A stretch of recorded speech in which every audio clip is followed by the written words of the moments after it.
Un saludo muy especial para todas las personas que en este momento están entrando a este conversatorio organizado por el Liceo de Síntesis desde Bogotá, Colombia.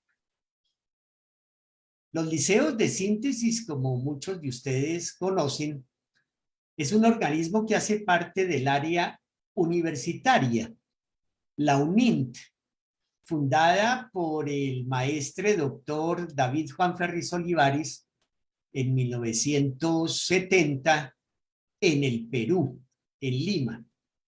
Y a su vez, el área universitaria está vinculada con la Fundación Magna Fraternitas Universales. Estamos en varios países, en distintas ciudades. Hoy tenemos un tema seguramente para muchos de ustedes conocido, para otros muy novedoso, incluso revolucionario, típico del pensamiento del maestre doctor Serge Reynaud de la Ferrière.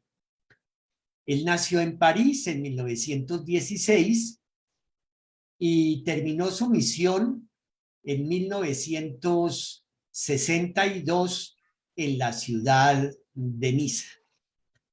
Dejó escritos 100 libros, la mayoría de ellos ya publicados, en donde reúne los mejores tesoros de sabiduría de las diferentes tradiciones, incluyendo la ciencia, las ciencias contemporáneas, la ciencia sagrada o ciencia esotérica también, incluyendo el arte, la filosofía y la didáctica. Y tuvo el acompañamiento muy significativo de su discípulo que obtuvo, es decir, que fue preparado por él para llevar adelante la misión del saber, el maestre doctor David Juan Ferriz Olivares. Dos grandes figuras con reconocimientos en varios campos por parte de universidades, de institutos, de instituciones, de gobiernos. Su biografía es muy extensa, muy rica en todo lo que representó su dedicación a ayudar a la humanidad.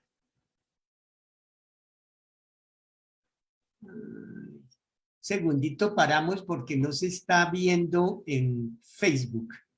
Algo muy raro pasó. Bueno, yo estaba todo emocionado aquí hablando. Entonces vamos a volver a... Voy a mirar qué pasó aquí en el Facebook. No se ve, pero no sé por qué será, si es que hay que esperar un tiempito, pero ya debería. Sí, claro. Bueno, volvemos a lanzar.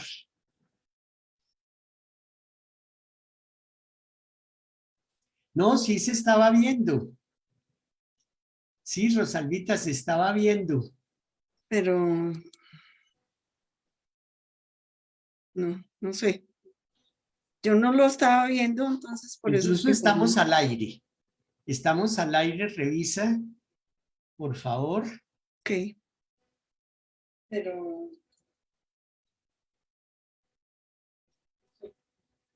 yo no lo estaba viendo. Incluso estamos al aire. Estamos al aire, revisa. Muy bien, continuamos. Nos disculpan porque aquí nuestra invitada moderadora no está viendo el la transmisión en Facebook, pero esperamos que ya lo puedas ubicar en el celular o en el computador. Por favor, me avisas si te entra ya la señal. Muy bien, entonces les contaba de la dedicación de los maestres al bienestar de la humanidad en todos los campos del humano vivir. Hoy tenemos entonces un tema que les decía muy inusitado. El arte es de esencia divina, escribió el maestre de la Ferrier en su 6º mensaje, El arte en la nueva era. Vamos a hacer un preámbulo, una introducción al tema. Es muy amplio, muy complejo. Tenemos un invitado de primera línea que ya va a ser presentado por la moderadora, la ingeniero de sistemas, Rosalba Flechas Corredor, docente del Liceo de Síntesis, miembro de la institución dedicada desde hace tiempo al estudio, a la investigación del mensaje de la literatura de los fundadores. Nos complace mucho tenerte nuevamente en este ámbito, Rosalba, y te damos la palabra. Muchísimas gracias, Edwin. Muy amable por la presentación. Bueno, disculpen, era que no los veía en el Facebook, pero ya está todo solucionado. Y en el nombre del Liceo de Síntesis de Bogotá, damos la bienvenida a todos los asistentes y a los expositores que nos acompañan el día de hoy. Esta conferencia quedará grabada en el canal de YouTube del Liceo de Síntesis de Bogotá para quienes deseen repasarla. El conversatorio de hoy es sobre el arte es de esencia divina. Es un tema del curso de introducción al arte en la nueva era. El maestre Dr. Reynaud de la Ferrier escribió: el arte es de esencia divina. La primera pregunta que podemos formularnos es: ¿cómo el arte puede ser de esencia divina?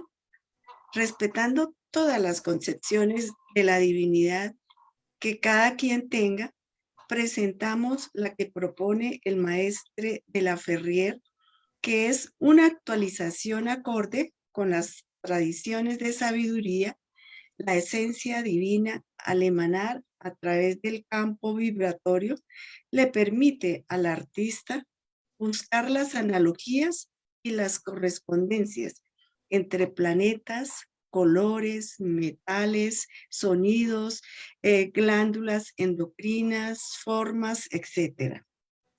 A su vez, cómo la manifestación divina se encuentra en el ser humano, en el universo y en la naturaleza, y cómo la divinidad se encuentra en el potencial del ser humano que en las escuelas de sabiduría se puede descubrir y realizar.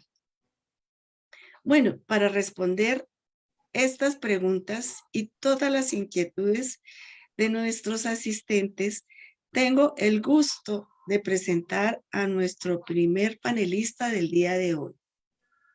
José Saavedra.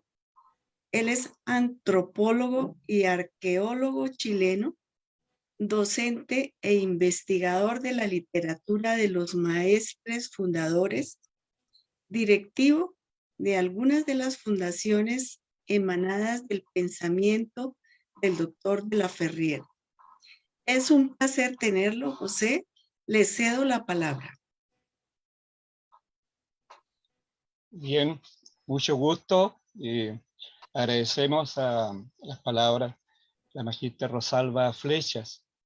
Muy amable por su presentación, Rosalba, y muy agradecido de estar nuevamente con ustedes acá en este importante Liceo de Síntesis de Bogotá, Colombia. No sé si pasamos inmediatamente, en honor al tiempo, de poder avanzar en esta presentación.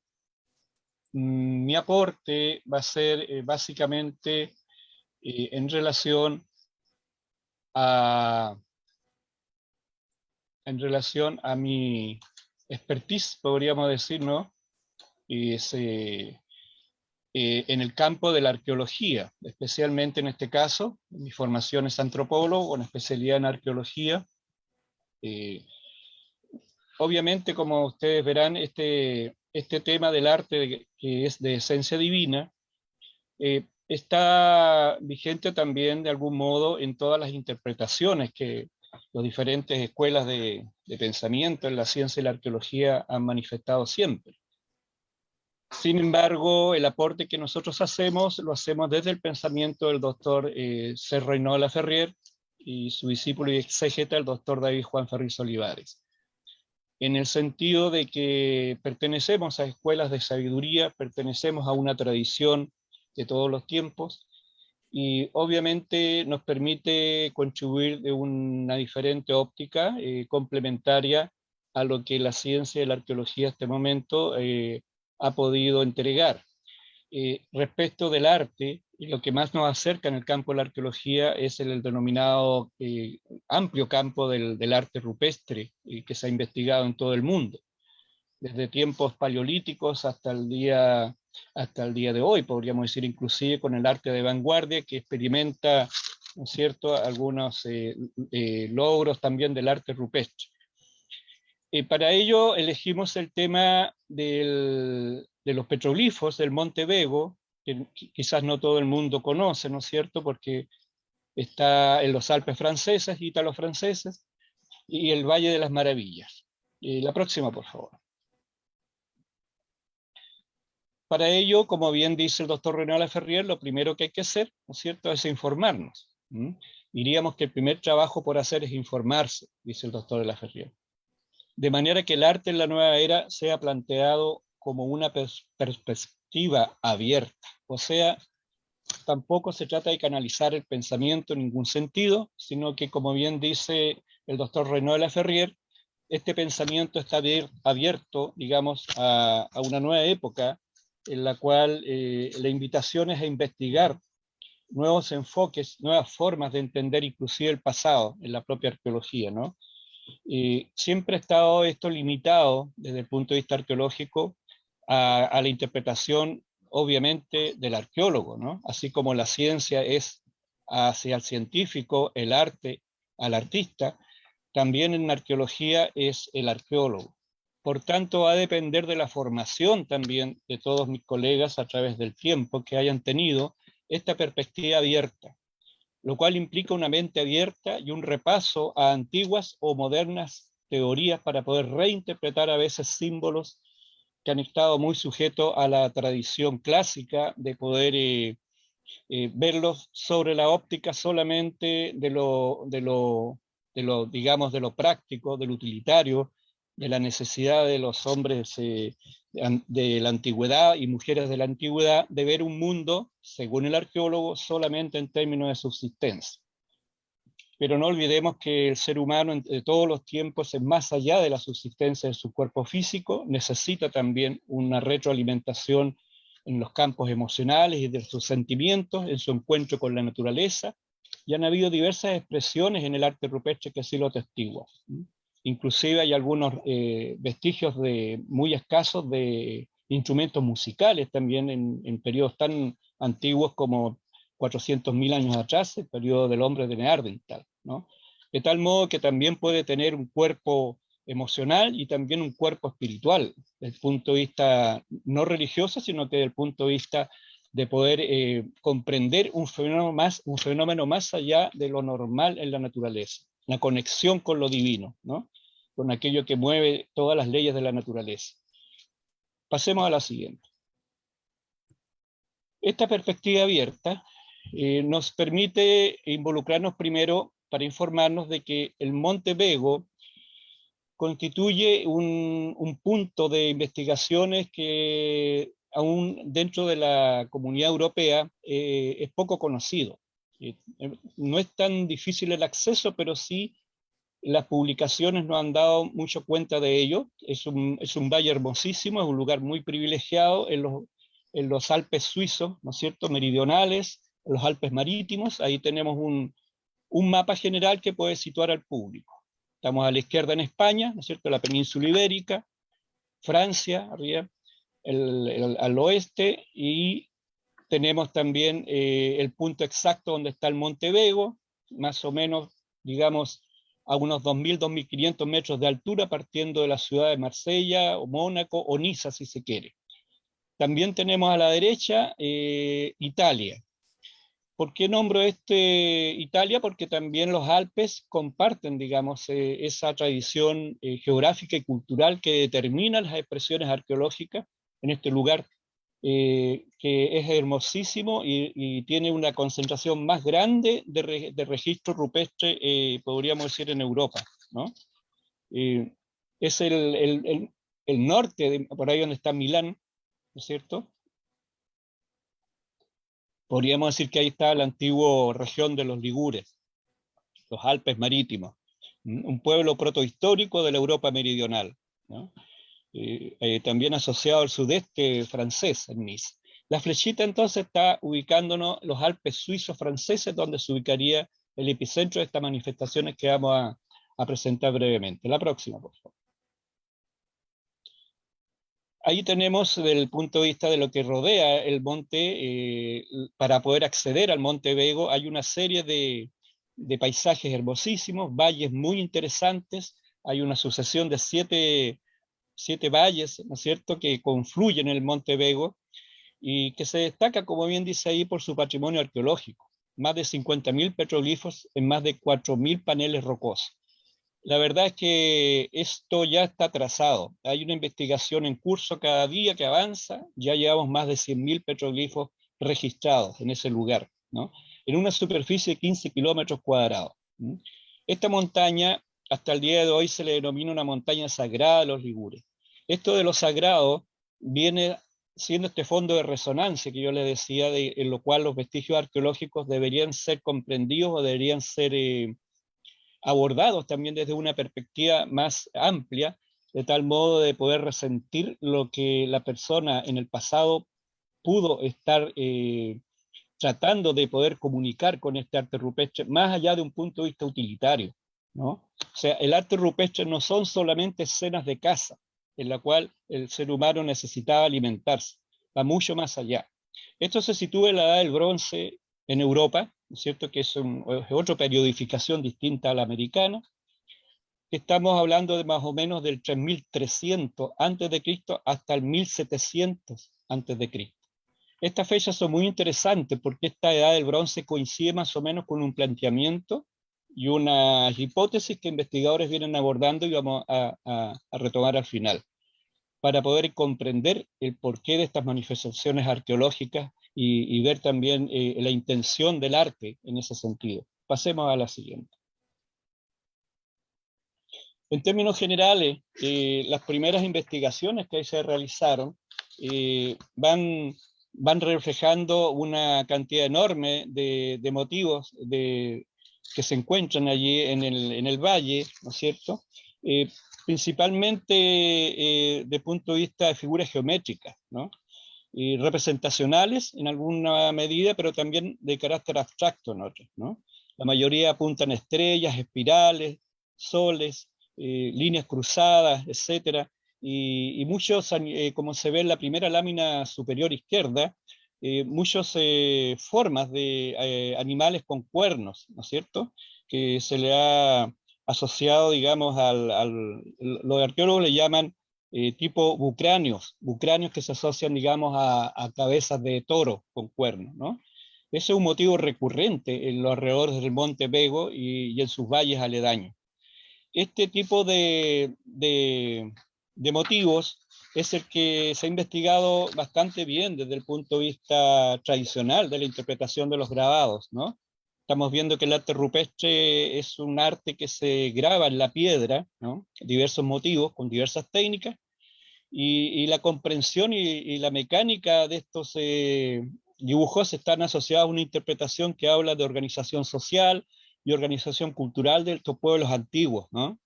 Más o menos de la edad del bronce mediterráneo. Pero como le decía yo, esto requiere una profundización también al respecto, porque no solamente es un lenguaje simbólico relacionado a las preocupaciones agrícolas, pastorales de las poblaciones de esas épocas, ¿no?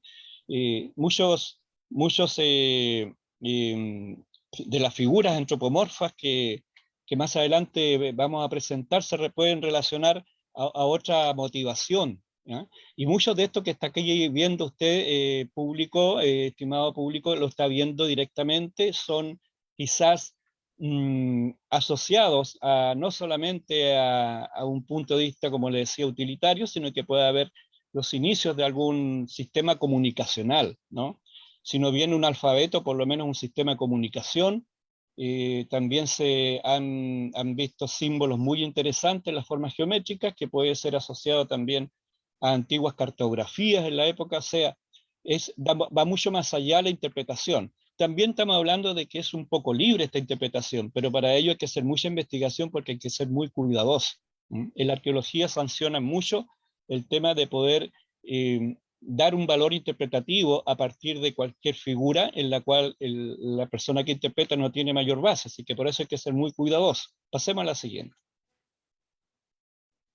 Como dice ahí, la mayoría de estos grabados están dispuestos alrededor del monte Vego. Ha llevado a algunos científicos a suponer que este monte era sagrado, entonces.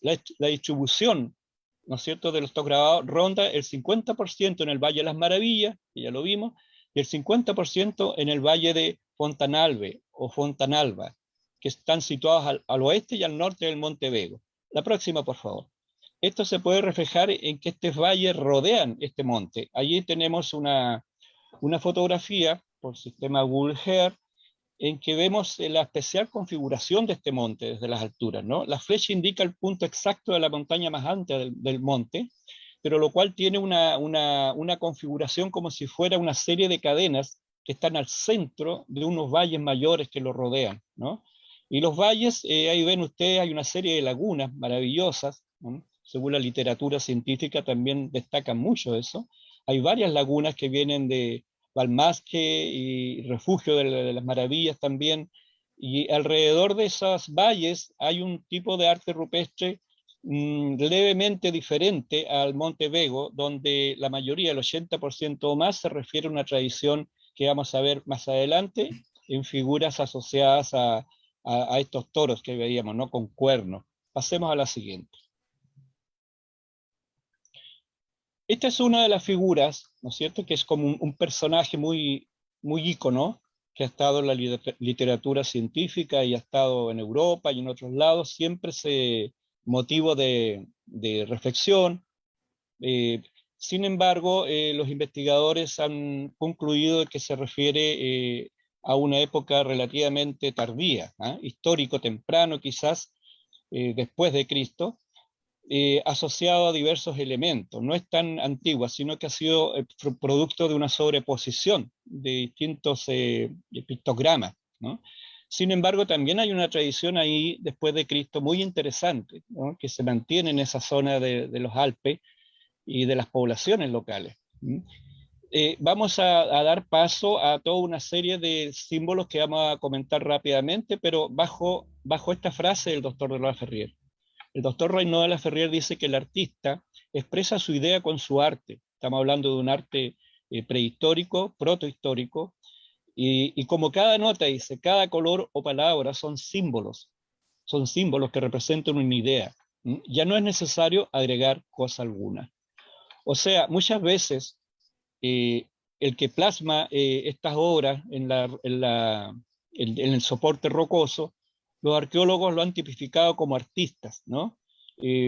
O personajes que las personas de la época pudieron plasmar, pero esos personajes tenían una cierta función dentro de la sociedad, o por lo menos sentían una aspiración para poder plasmar aquello. No todo el mundo andaba todo el día haciendo este trabajo, ¿no es cierto? Por lo tanto, también había una concepción del artista de la antigüedad, ¿no? Entonces, sin embargo, muchas veces la interpretación tiene que ser más allá de lo meramente funcional, porque estamos ante un símbolo, ¿sí? Una idea, un símbolo. Y a veces no es necesario, dice el doctor de la Ferrier, agregar cosa alguna, porque a veces es evidente dependiendo de la capacidad del observador para penetrar el símbolo. Pasemos a la siguiente. Ese símbolo que estábamos viendo ha sido asociado también se le denomina el brujo, por ejemplo, que son todos nombres también de algún modo antojadizos que los investigadores han venido colocando a estas expresiones, ¿no? Por ejemplo, a mano derecha, abajo, acá tenemos también otro rostro, aparentemente ahí hay un rostro, y se le denomina el Cristo, ¿no? Pero es por una asociación de imágenes, que también eso se ve mucho a veces en la interpretación más rápida, pero habría que ser más cuidadoso en ver, porque también cuando no se olviden que cuando llegaron los conquistadores españoles a la América, vieron por todas partes y en todas las ciudades cruces, ¿no? Y obviamente no eran cruces cristianas, no eran cruces cristianas. Ahí hay un trabajo bastante interesante de investigación. Tenían otro tipo de conocimiento, por eso tenían el símbolo de la cruz, pero no era la cruz desde el punto de vista religioso, cristiano, menos cristiano. De tal modo que esta interpretación del Cristo a mano derecha solamente tiene como una semejanza, ¿no?, al típico Cristo medieval o al Cristo europeo, pero no necesariamente. Tenemos a mano izquierda, ahí, al medio, la pared rocosa, donde fue otro personaje encontrado y analizado. También se le denominó con un nombre particular, se le puso el jefe como un personaje que podía comandar, digamos, social en el momento, pero no necesariamente puede ser eso, ¿no? De hecho, han habido interpretaciones muy interesantes al respecto por investigadores, por ejemplo, en épocas relativamente recientes, José Manuel Gómez Tabanera ha asociado este personaje a un culto muy interesante, ¿no? Y por eso aparecen, según él, tantos motivos de cornamentas de toros, ¿no? O de animales prehistóricos de esa época, vacunos o toros. A mano izquierda está aumentado, ¿no?, este personaje, y tiene una particularidad, digamos, de que se asocia a otros relatos en los cuales han habido en el pasado, en la época románica del siglo I después de Cristo, un culto muy interesante, iniciático a las personas. No lo voy a decir en detalle porque también eso es tema de investigación para las personas, que es relativamente fácil acceder a los papers hoy día, y se van a dar cuenta que hay según rastros, digamos, de literaturas de la época. Por ejemplo, el africano le llamaban a un general romano, un personaje romano que dejó testimonio de los diversos rituales que habían en esa época asociados al culto de Mitra, ¿no? Ahora, ¿cómo es posible, podría decir uno, pero que estamos hablando del año 1000 después de Cristo? Perfectamente pudo ser posible que ese lugar que estamos analizando, el Monte Vego, toda esa región, fue una de las últimas regiones también que colonizó y que tuvo bajo su administración Roma, ¿no? Entonces, en la Roma en que recién estaba apareciendo el cristianismo primitivo, era contemporáneo de otras expresiones también espirituales y religiosas de todo el Mediterráneo. Y ahí surge el culto de Mitra. Y hay una relación escrita en que relata cómo ese personaje está asociado, digamos, a un proceso de iniciación. El culto de Mitra es muy interesante, es un proceso de las escuelas de sabiduría antigua, ¿no?, en que tienen 7 grados de iniciación, como la tradición de todos los tiempos. Y este personaje de algún modo estaría asociado, ¿no? Incluso dentro de lo que es, podría decirse el pecho, ahí tiene como una cornamenta al medio del cuadrado, simboliza justamente el momento en que se sacrificaba un toro y bueno, se vertía sangre allí. Ahora, estamos hablando de un culto, de una época particular, en las cuales también las escuelas de sabiduría y los colegios de iniciación se encontraban cerrados, por motivos que vamos a conversar a continuación. No era como ahora que estamos abriendo la escuela y los colegios de iniciación, ¿no? Por lo tanto, también este culto se debe entender en ese contexto. Pasemos a la siguiente.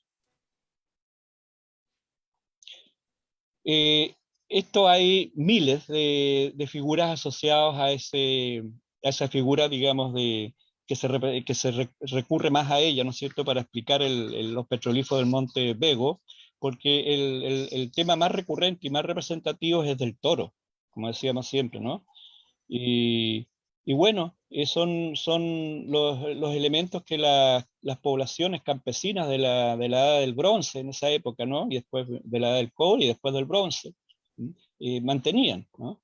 Estos petroglifos también es un lenguaje simbólico, esencialmente espiritual en la época, donde la imagen entonces permite establecer a las personas de esa época una comunicación con la naturaleza en su sentido divino, ¿no? Por eso es que ese lenguaje simbólico, de algún modo, les cuesta mucho a la arqueología penetrar, porque todavía los arqueólogos no están, digamos, en ese campo de trabajo en el cual la ciencia no necesariamente tiene que verse solamente desde el punto de vista de lo que se ve y lo que se toca y lo que se interpreta de acuerdo a un dato preciso y concreto, ¿no? Muchas veces las inferencias, como en física cuántica, como en astronomía, son válidas dependiendo también de la capacidad y la formación que tengan los investigadores y de la realización de que la naturaleza tiene sus leyes en todos los tiempos, tal como lo estamos viviendo hoy día. Por lo tanto, esas expresiones van más allá, como yo le decía de un inicio, ¿no? Se registraron más de 30.000 grabados figurativos, ¿no es cierto?, en esta zona, ¿no?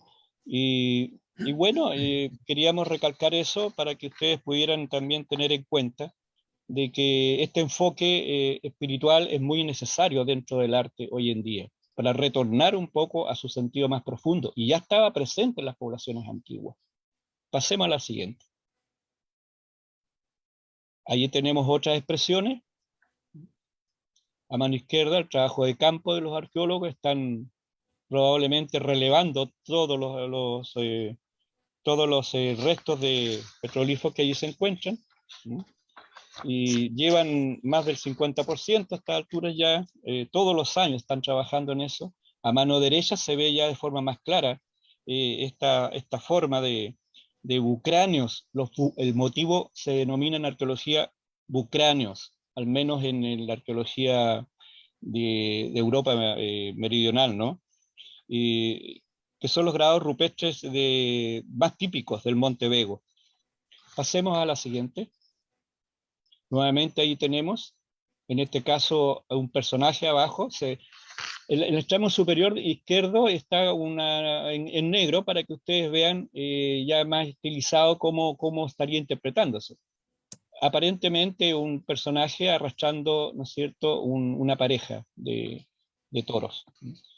En este caso, el doctor Henry de Lumley fue el primero, el pionero, un arqueólogo de la época, y es un personaje, un científico, que concluyó que en los símbolos del Monte Bego y el Valle de las Maravillas serían obras de un pueblo mediterráneo de la Edad del Bronce, que rendía culto al toro, para quienes el Monte Bego sería un lugar sagrado. O sea, tempranamente, don Henry de Lumley, muy reconocido, muy homenajeado, uno de los grandes arqueólogos, una eminencia mundial en arte rupestre, no solamente de este sector, sino que también de la península ibérica, gran parte de Europa, ya declara esto, ¿no?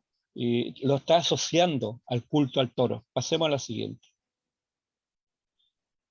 Muy interesante también que esto viene a ser replicado recientemente por una antropóloga de la Universidad de Niza, Chantal Heges Walkevius. Ella habla de que los símbolos en forma de cuerno o antropomórficos tienen un significado cósmico. Es una de las primeras investigadoras que penetra en una hipótesis que está asociada a que dentro de la constelación del Tauro, desde el punto de vista astronómico, ella veía que había una relación, ¿no es cierto?, dentro de la constelación de Tauro y el Sol, para una época particular, ¿no? Hoy en día hay muchos, métodos en arqueoastronomía, ¿no?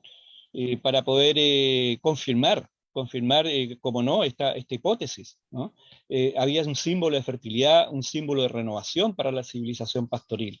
La doctora Chantal Hegges es especialista en este tipo de trabajos en santuarios de altura, en muchas montañas sagradas en Europa, y como les digo, es una de las primeras que ha observado que aquí hay un tema que tiene que ver con los ciclos astronómicos, ¿no? Los grandes ciclos en que las distintas sociedades han pasado. En este caso sería el ciclo del toro. El etnólogo, por otra parte, Emmanuel Larouturou, que estos científicos están trabajando y ya están vivos. Los símbolos son representaciones, dice este etnólogo, de instrumentos de cálculo relacionados con la materialización de los ciclos lunares y la proporción áurea en una aplicación cartográfica.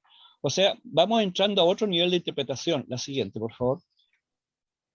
En que ya salimos de este esquema de interpretar todo en base a patrones agrícolas o de subsistencia, que es lo típico en el arte rupestre en general, ¿no? Muy típico de los años 60, 70 y 80. Pero ya estamos en el tercer milenio y estamos que las escuelas de sabiduría nos están dando otros elementos. Por ejemplo, el doctor Cerro de la Ferrier habla de las grandes eras precessionales, ¿no es cierto? Que son 12 eras y el gran ciclo en que recorre el Sol por todas las constelaciones son de 2160 años cada signo. ¿Sí? Va recorriendo las constelaciones y va entrando distintos signos. Por lo tanto, se habla de que cada signo hay un gran ciclo sociológico para la humanidad. Entonces, del año 4320 al año 2160, antes de Cristo, antes de la era cristiana, tenemos el ciclo de Taurus, que simbolizó las grandes civilizaciones de Egipto, la Caldea, etcétera, y por lo tanto también de los Alpes marítimos, también hubo aquí una resonancia, ¿no? En ese sentido queríamos dejar esa inquietud, porque desde el punto de vista de la tesis de la doctora Chantal Hegges, los símbolos en forma de cuerno o antropomórficos que son grabados por los antiguos tienen un significado más bien cósmico. Por lo tanto, en el Valle de las Maravillas, dice la doctora que sería un observatorio astronómico gigante. ¿Por qué? Porque en aquellos tiempos muy lejanos el Sol salía precisamente en la constelación de Tauro, que era un símbolo de renovación, ¿no es cierto?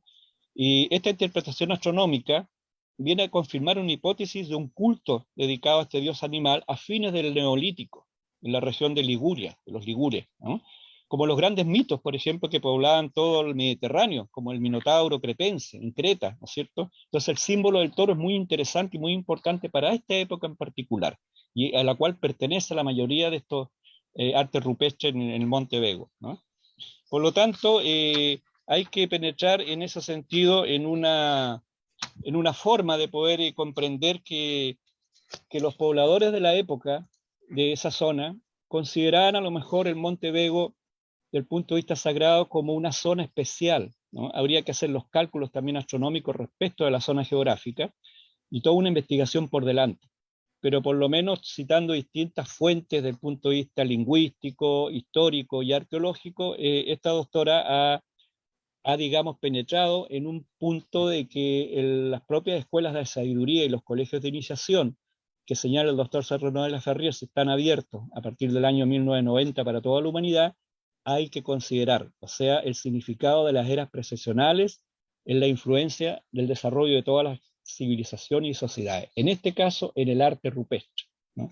Queríamos dejarle con esa inquietud. Creo que hasta aquí hemos llegado, la última por favor y terminamos.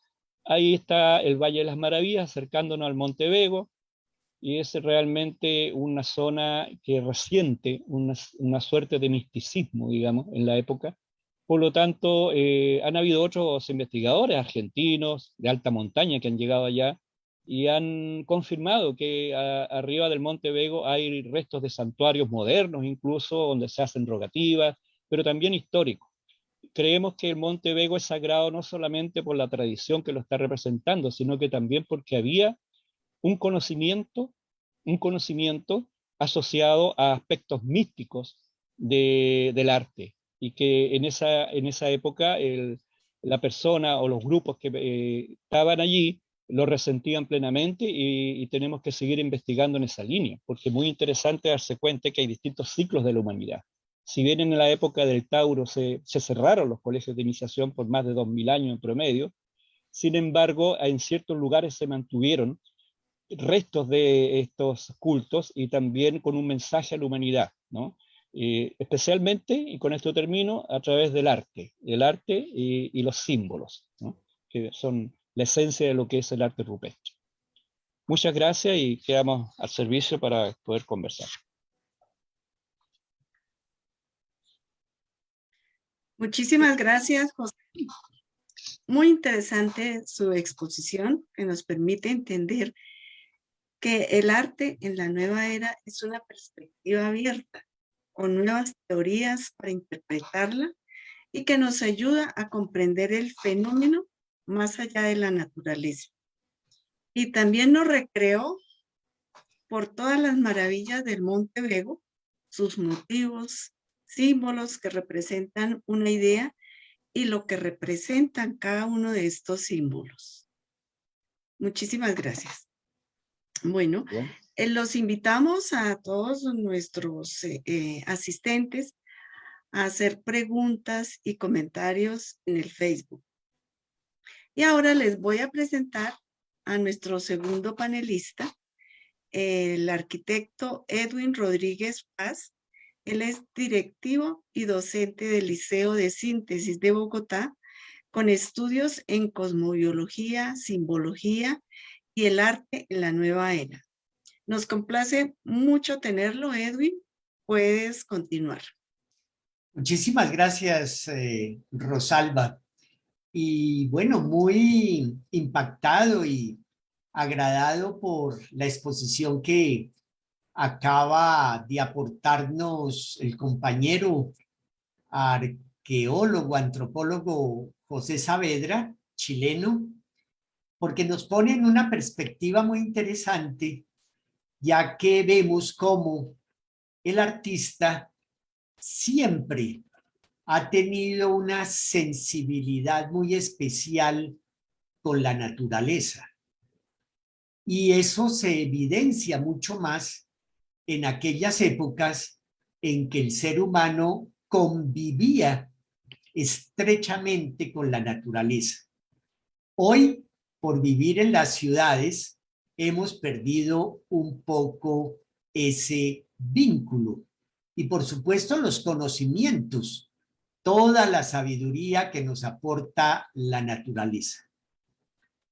El Monte Vego era un lugar de peregrinaje, indica el doctor de la Ferrier, ya que él estuvo viviendo los últimos 9 años de su vida en la ciudad de Niza, a 80 kilómetros de este territorio, de esta región, y seguramente tuvo la oportunidad de conocerlo, de relacionarse con él, porque hace unas interesantes apreciaciones al respecto, y vemos también cómo en aquellas épocas estos antiguos pueblos realizaron el pensamiento de síntesis.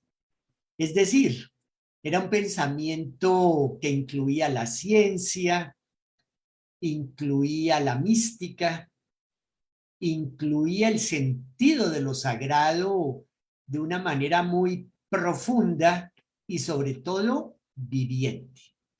Entonces, de esa manera, el ser humano evidentemente se encuentra con algo que está en sí mismo, que es su divinidad, su ser divino.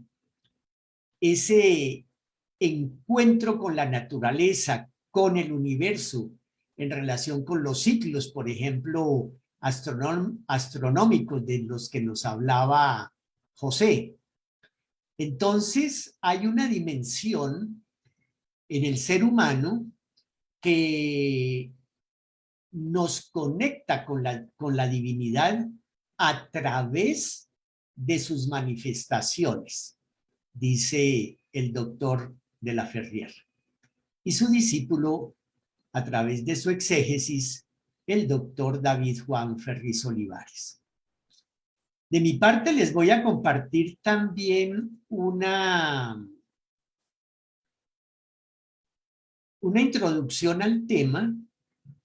Con José estábamos hablando, él acaba de participarnos de una visión europea y aquí tenemos ahora una visión de la América antigua con los mayas. Entonces, a través de algunas expresiones de esta especial cultura sabia de la América antigua, los mayas, vamos a detenernos un poco en uno de sus códices que han sobrevivido a través de los tiempos, el llamado Códice Maya de México. Aquí tenemos una de sus figuras que aparecen en este códice. Los códices son como libros que fueron, digamos, expresados a través de unas láminas en forma de fuelle y que afortunadamente se conservan varios, unos en museos europeos y otros en América, especialmente en los museos de México. Acercarnos a la cultura maya es acercarnos a un campo supremamente enigmático, muy interesante, pero que a la vez también requiere de unas aclaraciones que hoy en día no hacen parte de la ciencia oficial, no hacen parte de la academia. Los actuales científicos, antropólogos, sociólogos, historiadores, arqueólogos, en las universidades y en los institutos dedicados a estas investigaciones, no siempre comparten una visión que nos abre el doctor Reino de la Ferrier, visión que él la basa, la fundamenta en algunos autores que son muy interesantes.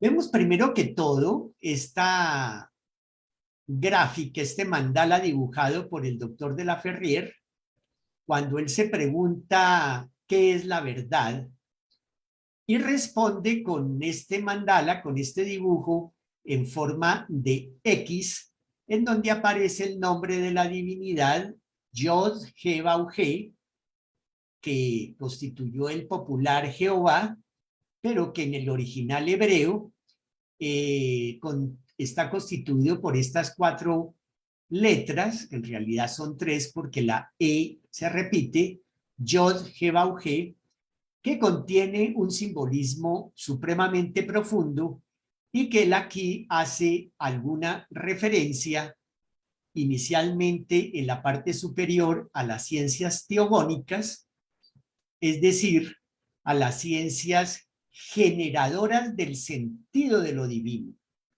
las ciencias que han generado un concepto, una comprensión de la divinidad. Luego tenemos las ciencias cosmogónicas, vemos muchísimas visiones del cosmos en las diferentes culturas, es el estudio del universo. Luego tenemos las ciencias androgónicas, el estudio del hombre, el estudio de la constitución del hombre, como ya también hacía referencia José, su vehículo físico, su vehículo emocional, intelectual, psíquico y también espiritual, de manera muy resumida, y por supuesto ciencias hoy en día dedicadas al estudio del hombre como la psicología, la sociología, la misma didáctica, en fin. Y finalmente, con el segundo G, la tierra, las ciencias fisiogónicas, las ciencias que estudian la naturaleza y esa sabiduría que nos aporta la naturaleza como manifestación también divina. Entonces tenemos aquí ese símbolo del Yod He Vav He en función de estas 4 ciencias. Decíamos también que la manifestación divina hoy en día está muy bien ubicada a través de los estudios de la vibración, de las ondas, ondas sonoras, ondas cromáticas, las mismas formas de la naturaleza, las formas geométricas. Entonces, esa vibración es, por supuesto, un tema de estudio profundo porque la vibración se va generando a través de niveles de condensación. Hay vibraciones muy sutiles y hay vibraciones mucho más densas. Eso se estudia muy claramente en la música, los estudios de color y así sucesivamente, el estudio también de la forma. Igualmente, la esencia divina se puede estudiar a través de sus manifestaciones, como acabamos de ver, con estas ciencias generadoras y también a través del potencial que todo ser humano tenemos y que se puede convertir en talento cuando ese potencial, esas cualidades, esas capacidades que todo ser humano tenemos, unos vamos desarrollando unas más que otras. Entonces, cuando las ponemos al servicio de los demás, como lo aclara y lo enseña la Fundación ELIC, las Escuelas Libres de Investigación Científica para Niños, es también una manera, una forma a través de la cual ese potencial es de origen fundamentalmente divino.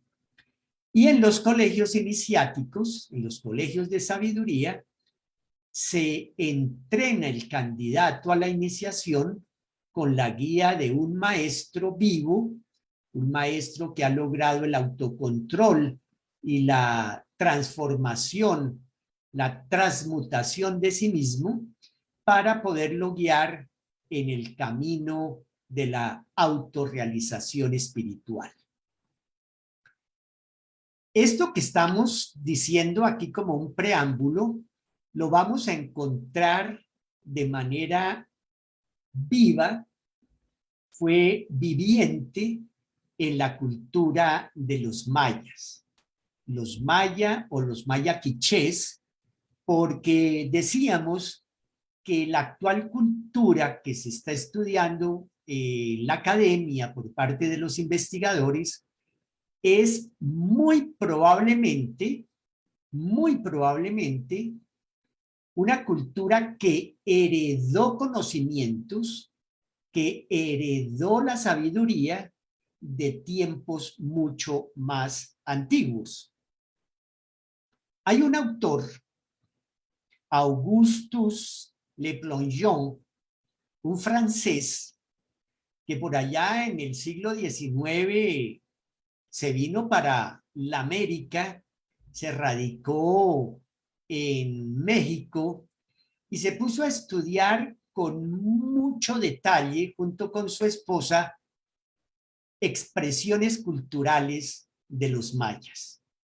Él era masón, él había estudiado el símbolo, era muy disciplinado y tuvo una intuición el hecho de que haya tenido una intuición que la deja expresada en los libros que escribió, no quiere decir que haya sido una fantasía. La intuición la reconocemos como el producto de una acumulación de estudios, de un proceso. Entonces, a través de estudiar unas cosas, de atender otras, de investigar, de profundizar, llega el momento en que la persona intuye. Él intuyó que la cultura maya era de origen atlante, que provenía de la época de los atlantes, de hace aproximadamente unos 25,000 años atrás. Es decir, que los mayas han podido ser, como dice el doctor de la Ferrier, o el origen de la cultura atlante, o a su vez pudieron ser colonias de este gran continente que parece estuvo ubicado en lo que hoy en día es el Océano Atlántico. Y hay unos aspectos muy interesantes a los cuales se refiere tanto Le Plongeon como el maestre de la Ferrier, porque encuentran unos paralelos culturales muy interesantes, unas similitudes muy próximas entre los mayas y los antiguos egipcios. Las pirámides, bueno, podríamos nombrar muchas, las pirámides, el mismo hecho de que su expresión era a través de jeroglíficos, y hay algo que llama muy especialmente la atención, y es que este templo que tenemos acá, un detalle del templo de Teotihuacán, significa, es el templo de Quetzalcóatl, el templo de la serpiente emplumada, que ya de por sí es muy interesante ese significado de asociación entre la serpiente y el ave, que puede ser un águila, puede ser un cóndor, un ave que domina en las alturas con su visión penetrante. Teotihuacán significa donde los hombres se hacen dioses. Entonces esto es algo a lo cual deberíamos prestarle especial atención, porque es muy probable que eran lugares sagrados donde los mayas llegaban en peregrinaje a recibir la iniciación para precisamente aprender a autocontrolarse, aprender a transformarse, aprender a desarrollar ese potencial divino que todo ser humano tenemos y poder realmente elevarse en una condición espiritual. Tenemos entonces unos aspectos muy característicos entre los mayas. La serpiente, aquí la tenemos con doble faz, que es algo también simbólico muy profundo. Algo que llama también especialmente la atención del doctor de la Ferrier es que los mayas antiguos tenían la costumbre de colocarle a los niños desde pequeños unas tablas en la frente para ir haciendo que la frente se fuera aplanando un poco para asemejarse a la serpiente. Eso es muy interesante. Querían asemejarse a la serpiente, a la cabeza de la serpiente, aplanándose la frente. Eso es muy, muy diciente. Incluso llegaron hasta ese punto de su identificación, no tanto en sí con la serpiente, sino con lo que representa la serpiente, porque sabemos que en muchísimas culturas la serpiente es símbolo de sabiduría.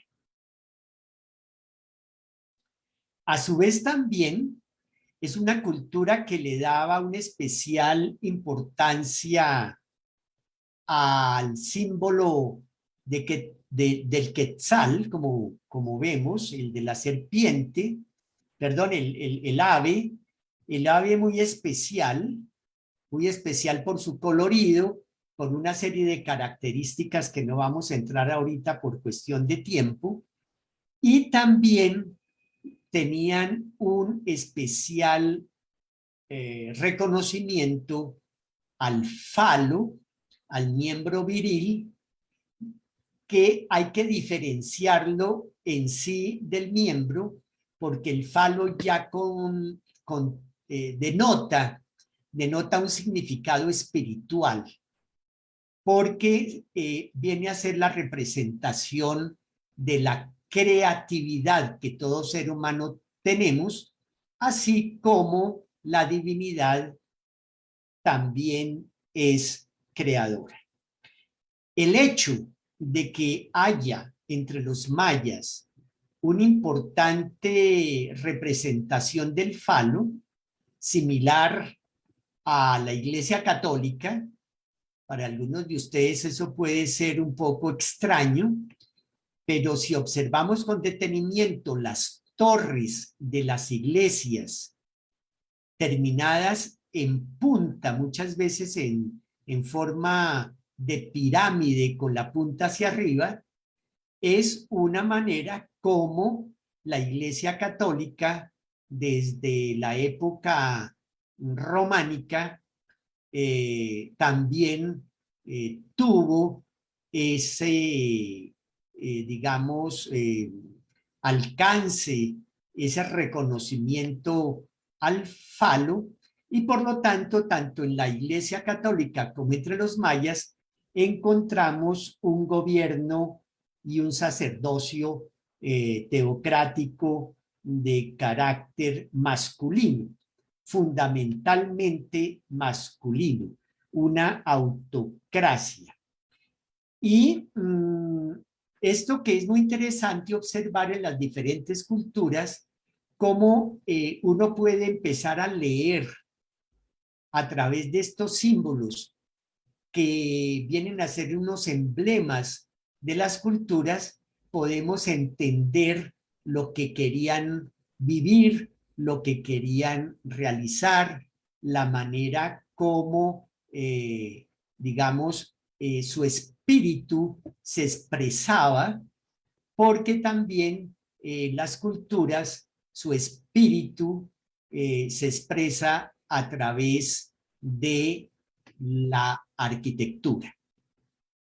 Y finalmente, en este acercamiento que estamos haciendo a la cultura maya, tenemos este gran disco zodiacal al cual el doctor de la Ferrier hace referencia, dice que es supremamente esotérico, y aquí voy a leerles brevemente una parte del libro La civilización maya, de un antropólogo, Sylvanus Morley, en que él dice, un gran estudioso de la cultura maya, aunque difundida entre la gente del pueblo, esta religión era por naturaleza altamente esotérica, siendo interpretada y servida por un sacerdocio organizado bajo una regla estricta y compuesto de astrónomos, matemáticos, profetas, maestros del ritual, y dirigida por hábiles administradores y estadistas. Es decir, que la religión era de carácter teocrático, era un sacerdocio que además de su sentido sagrado y místico, también tenía una base, un fundamento en la ciencia. Bueno, este es entonces un preámbulo.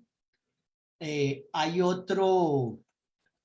otra referencia de una gran autora y estudiosa, Laurette Sejourné, que en su libro Pensamiento y Religión en el Antiguo México nos habla de lo siguiente.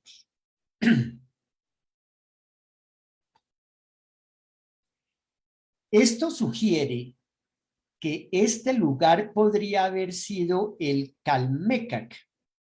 El Calmecac es la casa donde el cuerpo brota y florece, como los aztecas llamaban el colegio religioso en donde se educaban los señores. Es decir, un colegio de sabiduría, un colegio iniciático, donde el cuerpo brota y florece.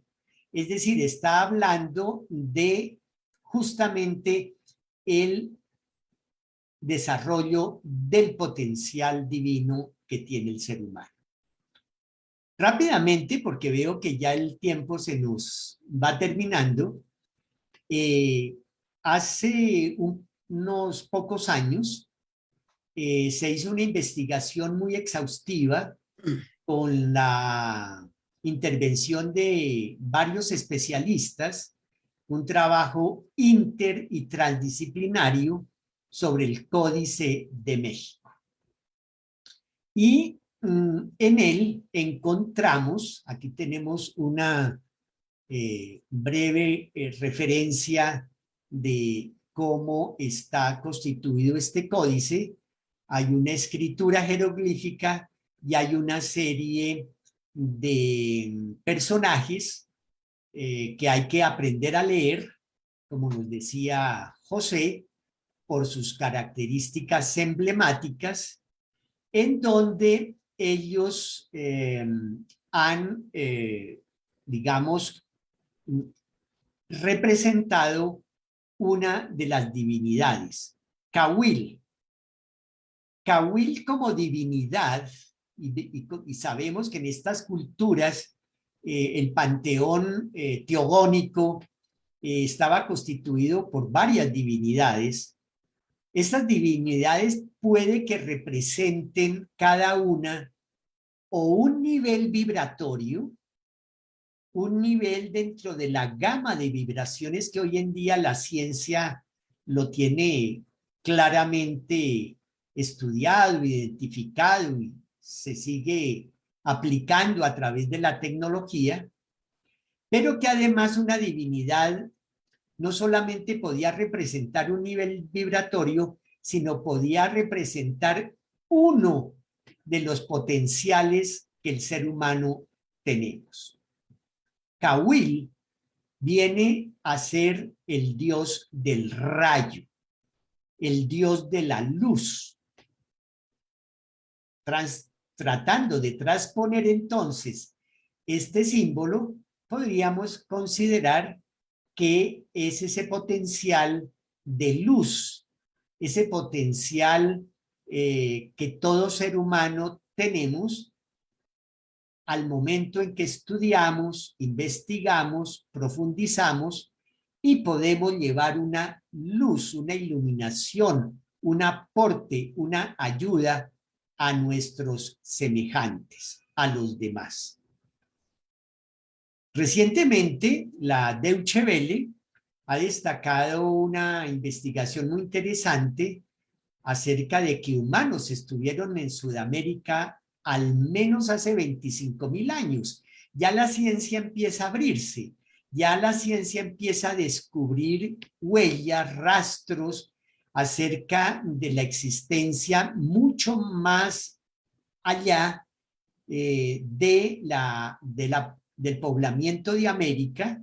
Ya hay una datación de más de 25.000 años, una ronda zodiacal a la cual se refería José. Aquí, rápidamente, ya terminando, vemos unas fotos de Le Plongeon con su esposa Alice Dixon en Yucatán, estudiosos de la cultura en Yucatán, de Chichén Itzá, de estas ciudades de Chichén Itzá y de Uxmal, entre los años de 1873 a 1885. Aquí les voy a dejar unos enlaces para quienes quieran conocer un poco más al detalle este códice. Hay una serie de videos muy aclaratorios de todo el trabajo de investigación que se acaba de hacer sobre este códice. Y para terminar, el códice también contiene una referencia a un estudio muy particular que le llamó muchísimo la atención a los mayas, el período o el ciclo de Venus. No tenemos tiempo para entrar a estudiarlo, es muy complejo, muy rico en símbolos, es supremamente interesante porque gran parte de los calendarios mayas o del calendario maya se basó en el ciclo de Venus, porque en otras culturas encontramos el ciclo del sol, el ciclo de la luna, también hay calendarios lunisolares. Para los mayas fue algo muy importante la observación de Venus, de su ciclo. Y entonces dejamos aquí la puerta abierta, seguramente más adelante, en unos próximos meses, el Liceo de Síntesis organice una presentación referida más especialmente a este ciclo, porque vale la pena estudiarlo, sobre todo porque también en la América del Sur, y eso lo conoce muy bien José, también entre los incas hubo colegios de sabiduría, hubo colegios iniciáticos, como entre los mayas, fue el Yachay Huasi, del cual se conocen todavía referencias físicas en la ciudad de Cusco. Y entonces aquí vemos cómo muchas de sus construcciones de pirámides, por ejemplo, de los mayas, estaban orientadas no solamente a los solsticios y orientadas a los equinoccios, sino también que estaban diseñadas, concebidas en función del ciclo de Venus. Les invitamos entonces, aquí tenemos 3 ejemplos de las obras del doctor de la Ferrier y de su discípulo, el maestre David Juan Ferriz Olivares, que hacen referencia a este interesante planteamiento acerca de la antigüedad de los mayas. Es probable que los mayas también hayan tenido una especial influencia cultural en nuestras culturas suramericanas, aquí en Colombia entre los uyumbes, a través de la aymara, en regiones como el actual Perú, Argentina, Chile.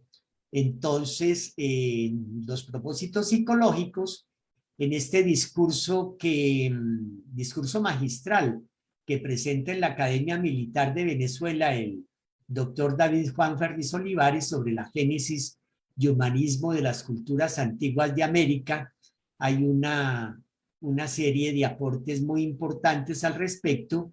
Y aquí en Bogotá tuvimos, ustedes ven aquí el afiche a la derecha,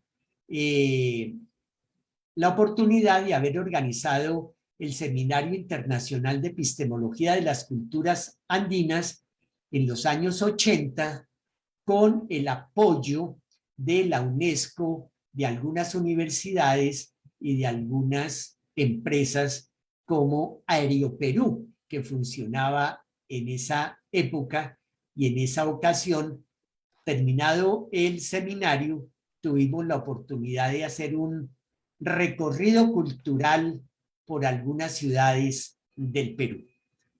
Muchísimas gracias.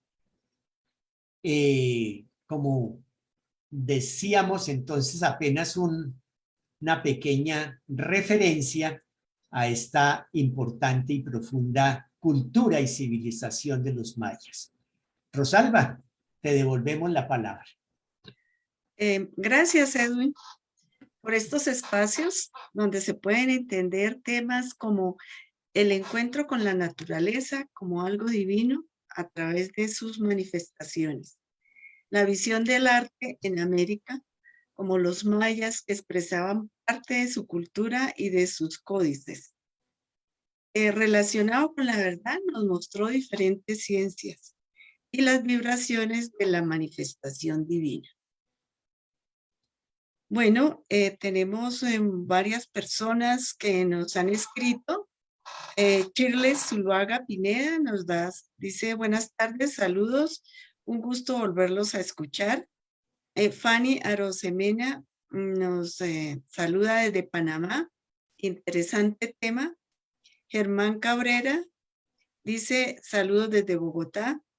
Pedro Mendoza, saludos desde Argentina. Guillermo Giraldo, saludos desde Pereira, Risaralda, Colombia. Muchas gracias a todos. Bueno, tenemos algunas preguntas.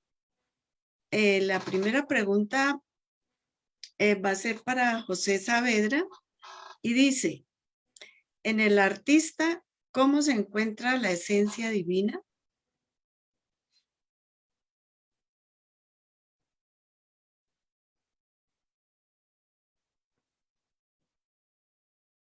José, ¿puedes prender tu micrófono? Sí, ¿me escucha? ¿Está bien? Te escuchamos muy bien. Ya. Entonces, claro, yo creo que esta pregunta, como conversaba también el arquitecto Edwin, se da en todos los tiempos del desarrollo de la humanidad, a todos aquellos seres que sienten algún llamado especial, y en nuestras épocas modernas se les denomina artistas. Y la verdad es que, claro, hubo algunas épocas que no estaban estas clasificaciones de arte, de artista. Eran seres de sabiduría integral, aprendices en algún momento hasta llegar a la etapa de los maestros, ¿no? De sabiduría, y el cual está llamado todo ser humano de buena voluntad que quisiera poder interpretar un poco este llamado cósmico de las leyes del universo, incluyendo sus labores más cotidianas, ¿no? Entonces, en esa búsqueda de trascendencia, el ser humano siempre estuvo destinado a ello. ¿Cómo se encuentra, según esta pregunta, este misticismo divino en el artista? Bueno, el artista en general, bueno, debo confesar que yo obviamente no soy artista desde el punto de vista clásico, pero como conversábamos antes con Rosalba, mucho tiempo, todos tenemos un artista dentro. Bueno, en lo personal, tengo 3 hijos artistas que he aprendido de ellos, y claro, es muy particular la visión del artista. El artista tiene un llamado único, quizás desde su más tierna infancia, y hay que saberlo detectar ese talento. La misión se encuentra en él como esperando, latente, ¿no? Es un llamado a revelarse como un soporte de estas leyes naturales, ¿no? Autoinvestigar sus talentos, expresarse sin miedos, de tal modo que este artista llega a conocer tempranamente su misión trascendente, su misión verdadera como artista, ¿no? No solamente dentro de un círculo restringido del arte por el arte o una función social que también la tiene, sino que una función más trascendente.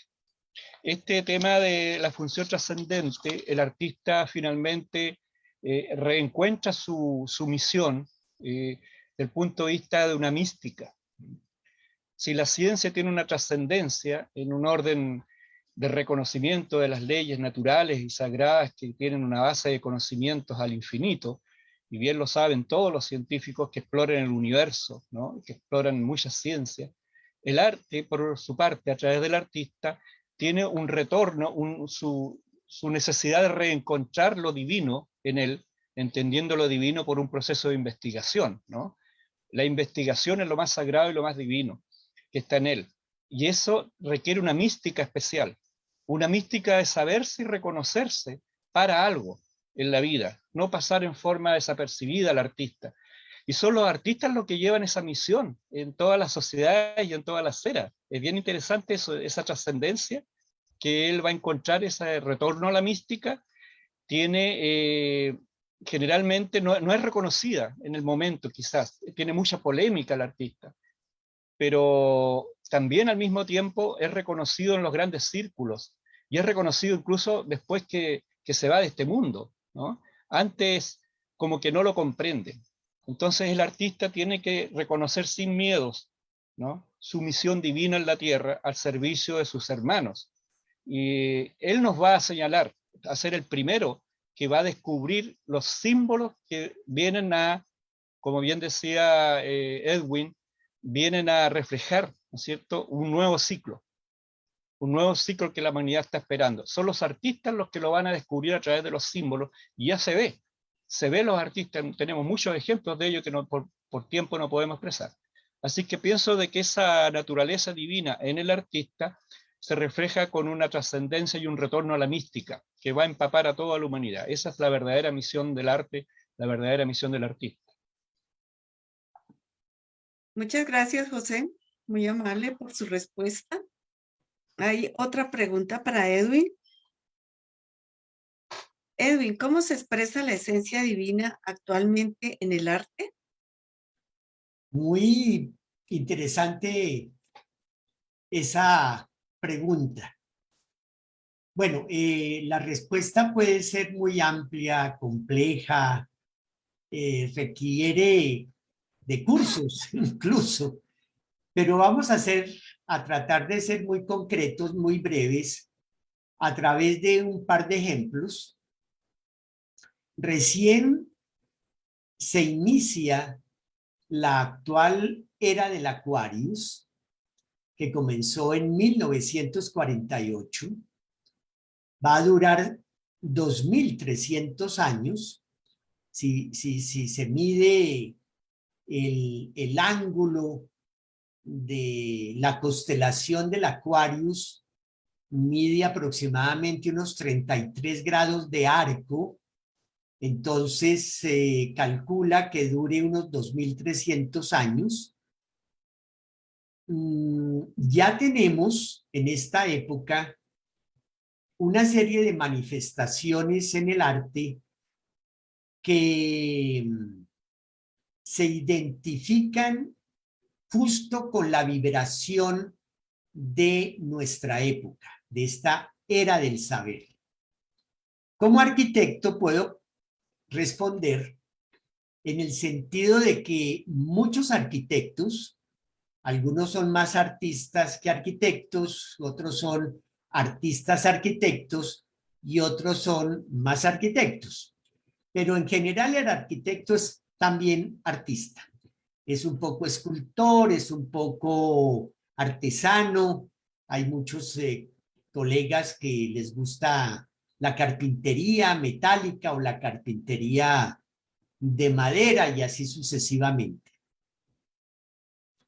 Hemos dicho en otras ocasiones, por lo que nos señalaba el maestro David Ferriz Olivares, nuestro maestro, uno de nuestros maestros, cómo el piso del aeropuerto de Maiquetía en Caracas no es un piso, sino que en aquella época que se construía el aeropuerto, el piso del aeropuerto se elevó a la categoría de concurso de diseño para que los artistas diseñadores propusieran un piso, pero no cualquier piso, sino que ese piso fuese un arte. Entonces, cuando uno camina por ese piso, no pisa un piso, pisa una obra de arte. ¿Y eso qué significa? Eso significa una vibración. Significa que categoriza, eleva la condición del ser humano. Por eso nos inventamos hace no sé cuántos miles de siglos atrás el piso. No nos gusta vivir en un piso de tierra, por todo lo que eso implica. Entonces, esa elevación del ser humano a través de un diseño de un piso bien hecho en nuestras casas, en nuestros andenes, es ya una manifestación divina porque está dignificando, le está diciendo al ser humano, usted merece respeto. Si yo hago un piso bien hecho en el andén del barrio donde vivo, le estoy diciendo a todas las personas que podemos vivir dignamente, que nos merecemos una vida digna, que las cosas las podemos hacer bien y sobre todo bien hechas. Pero hay muchos otros ejemplos. Con la llegada de la era del Aquarius llegó el cristal, llegó el vidrio, en el sentido de los grandes ventanales. Los edificios ahora son de grandes ventanales, las oficinas a su interior están subdivididas por paneles muchas veces de transparencia, porque ya se terminó la era de Piscis, en donde los compartimentos en las oficinas eran muy incluso aislados, las personas estaban encerraditas, la secretaria no podía ver al jefe, el jefe no podía ver a la señora de los que colaboraba con los alimentos, en fin. Hoy no, porque estaba profetizado que llegando esta era del Aquarius, no habrá misterio que no sea revelado. Y hasta en eso ya se está expresando esa vibración divina de la era del Aquarius. En la transparencia, uno llega aquí en Bogotá al Museo de Maloca, un museo interactivo, y oh sorpresa, va uno a la cafetería y la cafetería es transparente, uno ve a las personas preparando los alimentos en la cocina. Eso cuando antes se podía observar. Maloca ya tuvo esa visión estética en permitirle al espectador, a quien va a visitar el museo y pasa por la cafetería, el poder observar cómo se están preparando los alimentos. Eso es una expresión de la esencia divina en esta era del Aquarius. Hay muchos ejemplos más, pero por tiempo, por ahora, dejemos solo esos dos. Muchísimas gracias por la pregunta, Rosalba. Muy amable, muchas gracias, muy enriquecedora la respuesta de los dos expositores. Bueno, ya por la hora, les agradecemos a los participantes que nos han acompañado en esta ocasión, a los expositores por tan interesante mensaje, y les cedo nuevamente la palabra a Edwin para que haga sus conclusiones y el cierre. Bueno, primero le damos la palabra al antropólogo y arqueólogo chileno José Saavedra para que te despidas con alguna conclusión que quieras aportar a quienes nos están siguiendo hoy, y en estos próximos días sabemos que la asistencia se incrementa bastante porque no todos no tienen la facilidad de asistir en este horario. José, tienes la palabra.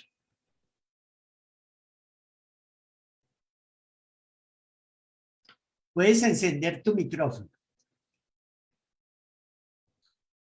Ya, estábamos diciendo que agradecemos la invitación de Edwin, el arquitecto Edwin Rodríguez, la agente Rosalba Flechas, por su moderación. La verdad es que es muy gratificante y también conversar con el público que está interesado en estos temas. Desde mi punto de vista, de lo que hemos podido trabajar en los años, poder contribuir en la antropología, en la arqueología y también distintas miradas que hay en ese mundo que es la antropología y que es tan vasto, a su servicio para poder compartir otros temas. Me interesa mucho que podamos dialogar también con el público. Hay un gran tema que lo tocó Edwin recién, que podría ser a futuro, es el significado del planeta Venus, en los grandes pueblos de Mesoamérica, en los pueblos andinos, en los pueblos del sur, acá también entre los mapuches, el planeta Venus tiene un significado profundo, y hasta el día de hoy, ¿no? Para los astrónomos. Dejo esa inquietud, pero principalmente también el poder cooperar en esta visión del arte, ¿no? El arte trascendente en la nueva era, que los colegios de sabiduría, los doctores Raynoa Laferrier, el doctor David Ferris Olivares y nuestros maestros actuales han señalado certeramente de que tiene que estar presente especialmente el arte en la ciencia, ¿no? Así que muchas gracias para poder seguir adelante con estas invitaciones también a todo el público. Muchas gracias a ambos. José, muchísimas gracias. Excelente tu exposición, todos tus aportes, todo ese bagaje tan especial que manejas. Y bueno, desde ya invitado a que hablemos en un próximo futuro, no tan lejano, reitero, sobre la importancia del estudio del ciclo de Venus en nuestras culturas antiguas y sabias, con la idea de actualizarlo. ¿Qué nos puede aportar el estudio del ciclo de Venus hoy en día desde el punto de vista de la cosmobiología? Muy bien, bueno, a todos también, a Rosalba, muy agradecidos por parte del Liceo de Síntesis de Bogotá, a todos los que nos han acompañado esta tarde, quienes nos van a acompañar en estos próximos días, y desde ahora anunciarles que el próximo domingo tenemos otro conversatorio acerca del arte. Esta vez desde la perspectiva del aporte de la Jnana Yoga, es decir, un vínculo entre el arte y la yoga, y particularmente de esta vía de autorrealización como es la Jnana Yoga. Jnana en sánscrito significa el saber, equivalente a la gnosis de aquellas épocas helénicas, en la antigua Grecia, en el antiguo Egipto. Entonces quedan invitados, oportunamente les estaremos enviando la información. Bueno, entonces a todos un gusto, que sigamos estudiando, sigamos investigando, profundizando, y les invitamos a seguir participando de las actividades culturales que emite el Liceo de Síntesis desde Bogotá. Buenas noches, estén muy bien. Muchas gracias.